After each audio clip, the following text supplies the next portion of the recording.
Hello and thank you for clicking on this video. You're obviously here because you want to know more about how to wear Victorian and Edwardian men's shirts.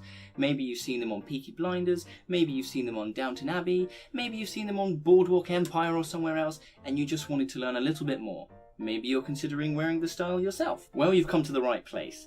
I happen to wear these collars every single day and I have done for several years now. And as an antique collector, I know quite a bit about them and I have a lot to show you. So today's video is going to be all about how to wear detachable collars, cuffs, and bib fronts. So how do you wear this? Stay tuned to find out.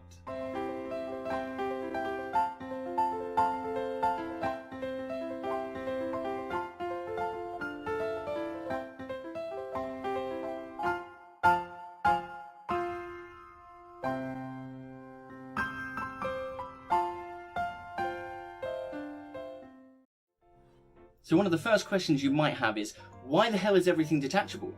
Good question. So it all goes back to 1827 when a housewife named Hannah Lord Montagu had had enough of laundering her husband's shirts just for the sake of a little bit of grime around the collar. So one day she cut it off, his shirt collar, and she laundered that separately. When word got about, this caught on and industrious people made it a business. And until the invention of modern conveniences like washing machines, these were still pretty popular. But hold on, we'll get into the history in another video. I have a whole video planned on the entire in-depth history of men's detachable collars, so stay tuned for that one. The items in my collection, however, range from 1890 to 1920, so we'll be looking at that time period when we talk about collars, cuffs, and bibs.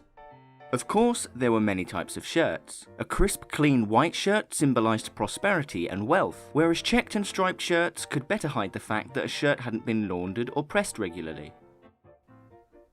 There were also many types of collars: stiff and starched, celluloid, paper, and of course soft collars. But today I'll be showing you the two most common types of shirts and the two most common types of collars. So, let's start with the main thing, the shirt itself. Now don't get me wrong, there were shirts with attached collars and cuffs, and there were also people that didn't wear collars or couldn't afford to launder collars. But we'll be looking specifically at the popular fashion of detachables. We have two shirt styles to talk about here, the half placket and the coat shirt. You may notice that both shirts are collarless, missing a top button, and have 3 buttonholes in the neckband. We'll get to that later. What we now call a half placket shirt was just that, a shirt with a placket, that is the button fastening, stopping halfway down the shirt. This style was used for a long time, but as you'll see, it was difficult to get into.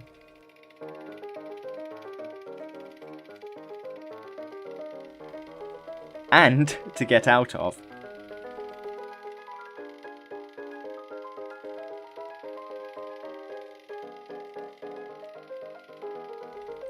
And so the coat shirt was born.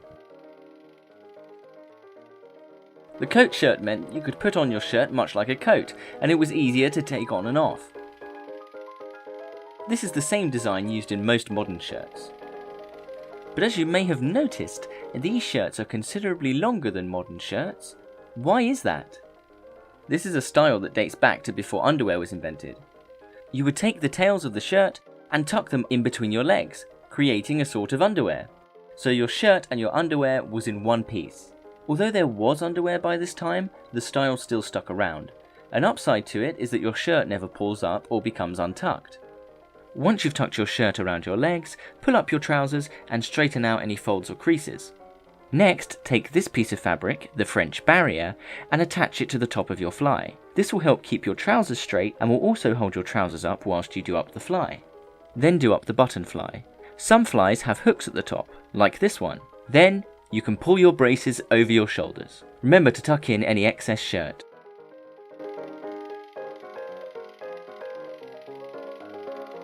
Now let's move on to the collar.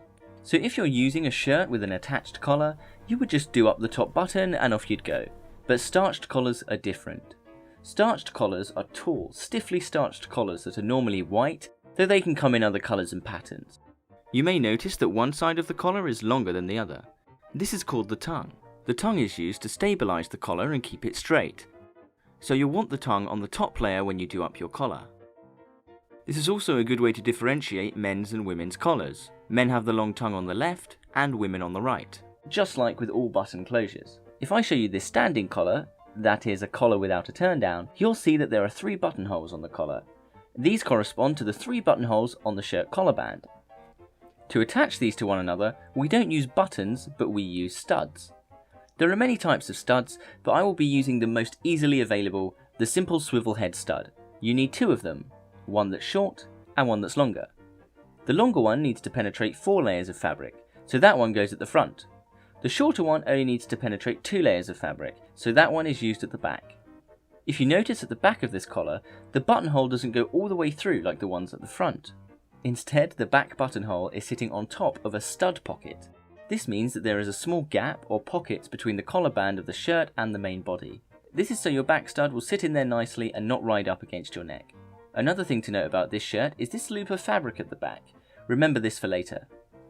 So, let's put the collar on. To make things easier, it is recommended that you actually attach the back of the collar to the back of the shirt first and then put your shirt on, but either way is fine. First, attach the collar at the back, swiveling the head flat. Then, attach the front of the collar, the right side first and then the left, like an ordinary shirt. If you find it too fiddly to put your studs through both the shirt and the collar, you can also buy a device called a stud puller, although I don't currently have one in my collection. Moving on, let's look at the tie.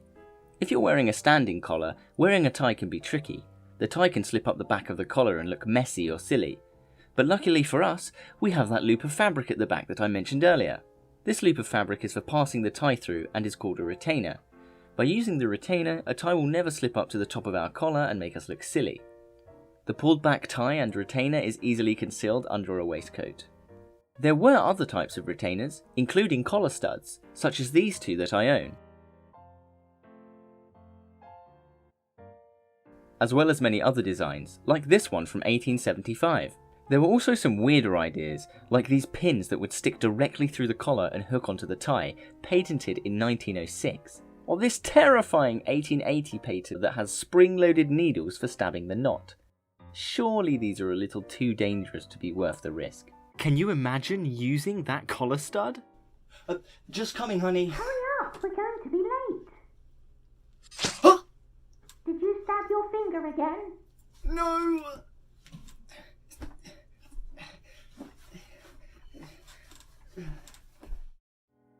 If you're wearing a turn-down collar, you don't have to worry about the tie slipping up. But, unlike a soft shirt collar where you can simply turn up the flaps to attach your tie, the starched collar is a bit more difficult. It's so hard and stiff that you can't turn it up. So you'll need to first of all load your tie into the collar like so. To stop the tie from falling out, some men use clips like these ones, patented in 1893. But regular paper clips would do the same job. It sounds like a lot of faff, but it's really not too much trouble. Like, I never use clips to load up my tie. After this, do the same as the standing collar. Attach the back stud, then attach the front stud through the 2 buttonholes at the front. Now you're wearing your collar. Turn-down collars are so stiff and tight that adjusting the length of your tie can be difficult once it's attached to your shirt, unlike a modern tie where you can simply slide it into position. So here's my pro tip. Let's say your back blade is on the left and your front blade is on your right. Tie your knot on the side of the front blade, so to the right. Then when you pull the back blade to bring the tie up, it will slide up towards the left and set your tie in the middle. Now let's talk about cuffs. Starched cuffs are essentially the same as the starched collar, and they were made for the same reason. For this you'll need a shirt with 2 buttonholes on either end. This shirt originally had French cuffs, but they frayed and had fallen off, so I attached some binding to stop the fraying, and now this shirt is essentially the same as one intended for cuffs. Cuffs could be worn in one of 2 ways, either a barrel cuff or a kissing cuff. Barrel cuffs are round and wrap around the wrist. To attach these you'll need a special kind of cuff link called a bachelor button. Longer cuffs usually have 2 or more buttonholes going down each side. The lower hole is for a device called a cuff holder that holds the cuff to the sleeve. The second hole is for the bachelor button, which holds the cuff closed. Unfortunately, I don't own any of these longer cuffs, and I don't own any cuff holders either. So we'll be wearing a shorter cuff with 1 cuff link in the kissing style. Kissing cuffs are cuffs that lay flat against each other, like this. These are fiddly to attach, but they essentially button on like any modern shirt with double cuffs that requires cufflinks. I find it easier to completely attach one side and then attach the other. There you are. Now you're all cuffed and collared and cuffed. Moving on to the shirt bib. Dicky front, shirt front, dicky, whatever you want to call them. These are detachable bibs that attach to the front of the shirt. Again, these were cheaper than buying multiple patterned shirts, and they were easier to launder. They were also just more aesthetically pleasing because they didn't wrinkle. If you want to find out more, you can check out my first video, Why Victorians Faked Their Shirts. This layer is optional, but if you want to wear it, you'll have to attach it just before you attach your collar. Put on your shirt with the back part of the collar attached. Next, attach the tab at the bottom of your bib to your trouser button or hook. The last step is to attach it to your collar stud. Then attach the front of your collar, being sure to completely cover the neckband of the bib. If your bib has tabs on the sides, be sure to thread your braces through those too. If you find that your sleeves are too long, you can also use sleeve garters to adjust the length. But this is an additional step. Okay, so now you're wearing a collar, some cuffs and a bib front, but the illusion isn't quite complete yet. You'll need to cover up that bib with a waistcoat. And yes, now your shirt front and your sleeves are a completely different colour and they kind of give the game away. So you'll need to pop on a jacket. And there you are, completely dressed. Okay guys, and you're fully dressed. So I hope this video was interesting. I hope you found it helpful if you're researching this kind of stuff, if you're writing a paper, or even some animators have said that they've watched some of my videos to get an idea of how all the clothes work. If you are considering wearing this kind of stuff, I know it seems like a bit of a faff, but actually it's pretty quick to put on once you get used to it. I don't wear cuffs so much, but I wear collars every day. The bib fronts, the dicky fronts, I don't wear those very often. Sometimes in the summer I'll wear them without a shirt because it's a bit cooler. But yeah, if you want the front of your shirt to be very stiff and starched, then these are a great way to go. If you're not that worried about that and it kind of creasing up or crinkling throughout the day isn't a problem for you, then obviously you don't have to wear the bib front. So at the start of the video I mentioned that I would be doing a full history of detachable collars, which will be coming out soon I hope. I'll also be doing videos about different styles of collars and hopefully in the future how to make and starch them yourselves. So if you enjoyed this video, if you found it entertaining or just interesting, then please hit that like button below, and if you're new to the channel please consider subscribing, as showing your support for the channel really makes me want to make more videos. So thank you very much guys for watching, and end of video. Done!